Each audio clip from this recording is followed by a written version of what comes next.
ہمارے ساتھ المیہ جو مسلم امہ کے ساتھ ہے نا، وہ یہی ہے کہ ابھی جو حسن نصر اللہ ہے حزب اللہ کی تحریک کے سربراہ تھے، جو اسماعیل حامیہ تھے وہ حماس کی تحریک کے سربراہ تھے.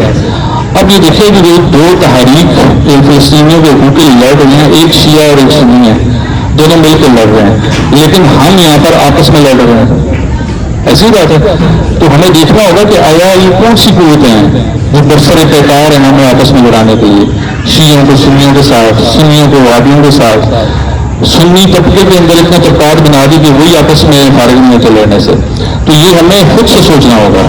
یہ پیر ہاؤس کے اوپر بیٹھک سے جانے کا مقصد یہ ہوتا ہے کہ ہم یہاں پر جب دعوت عام دیتے ہیں تو ہم کسی کو یہ نہیں کہتے کہ یہاں پر اہل سنت والے آ جائیں، نہ ہی ہم کہتے ہیں کہ یہاں پر اہل تشیع آ جائیں. ہمارا صرف یہ ماننا ہوتا ہے کہ اللہ کی مخلوق یہاں پر اکٹھی ہوگی، جو حضور علیہ السلام کا بتایا ہوا کلمہ پڑھتا ہے وہ یہاں پر اکٹھا ہو جائے.